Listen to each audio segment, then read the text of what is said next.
Imaginez une seconde, on joue la 98e minute d'une finale de Coupe d'Afrique, le score est vierge, l'arbitre siffle un penalty polémique, une équipe entière décide de quitter la pelouse par protestation, le match semble terminé, annulé, mort et pourtant, ce n'est que le début de l'histoire la plus folle du football africain. Une panenka ratée, un capitaine légendaire qui sauve son pays par la parole avant de le sauver par le jeu, et un but en or sous le déluge. Bienvenue sur Dr Score.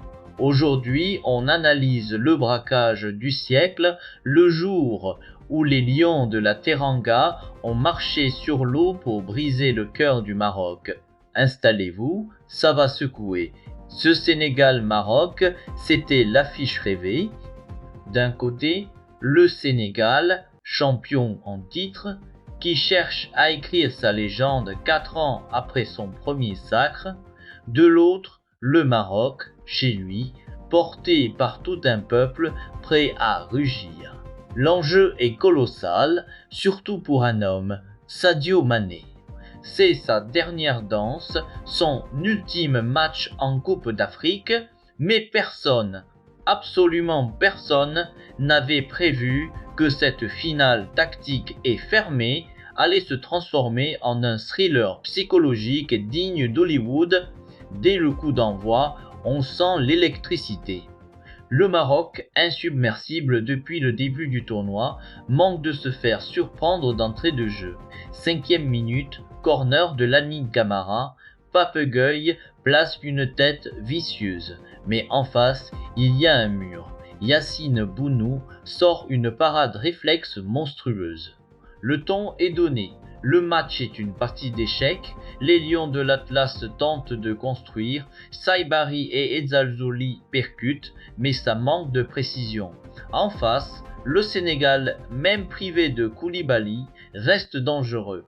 La plus grosse frayeur de la première mi-temps, elle est pour le Maroc. Nico Jackson lance Diaye seul face au but. On voit déjà le filet trembler, mais Bounou, encore lui, sort un arrêt du pied sensationnel. De l'autre côté, Mané fait passer des frissons dans le stade, mais à la pause, le score reste nul et vierge.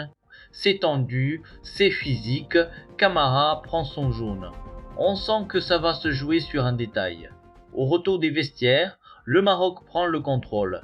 Brahim Diaz, jusqu'ici discret, commence à distribuer des caviars. À la 58e, il trouve El Kanous qui centre pour El Kaibi. Ça passe à un cheveu du poteau, les Marocains poussent, Ezzalzouli enroule, El Ainaoui finit même le crâne en sang dans un duel aérien. C'est une vraie guerre de tranchées. Les coachs font leur changement, on entre dans le money time. Et là, le Sénégal croit avoir fait le plus dur. 92e minute, Ismaïla Sarr suit un ballon sur le poteau et marque. Le stade s'éteint, mais la VAR annule le but pour une poussette préalable. Fausse joie.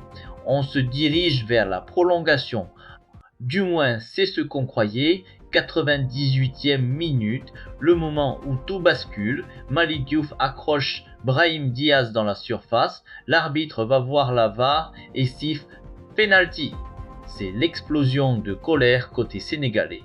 Le sélectionneur Papetia hurle à ses joueurs, on s'en va, on s'en va. Scène surréaliste, les Sénégalais quittent le terrain, le match est interrompu, le chaos est total. C'est là que la légende intervient. Sadio Mané, calme au milieu de la tempête, va chercher ses coéquipiers. Il les raisonne un par un. Il sait qu'un penalty n'est jamais marqué d'avance. Après de longues minutes de flottement, le Sénégal revient. Brahim Diaz a le ballon du titre au bout du pied. La pression est inhumaine. Il s'élance face à Edouard Mendy, tente une panenka et c'est raté. Mendy n'a pas bougé, il cueille le ballon comme un fruit mûr. Le stade est sous le choc, le destin a choisi son camp. Ce raté, c'était un cadeau empoisonné pour le Maroc. Le mental a changé de camp. Début de la prolongation, 94e minute. Pape Gueye, l'ancien Marseillais, arme une frappe du gauche en déséquilibre. Cette fois, Bounou ne peut rien faire.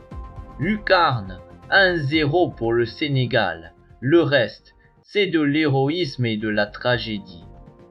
Le Maroc jette toutes ses forces dans la bataille. Aguerd place une tête sur la barre transversale. Le sort s'acharne. Un déluge s'abat sur Rabat comme si le ciel pleurait la défaite des Lions de l'Atlas. Au coup de sifflet final, c'est la délivrance. 4 ans après, au bout d'un scénario mythique, le Sénégal reste sur le toit de l'Afrique. Quel match, quelle histoire! Sadio Mané part comme un roi et Brahim Diaz apprend la cruauté du très haut niveau. Et vous, que pensez-vous de ce geste de l'équipe du Sénégal de vouloir quitter le terrain? Génie ou folie? Dites-le-moi en commentaire. N'oubliez pas de liker et de vous abonner à Dr Score pour ne rien rater de l'histoire du foot. À très vite.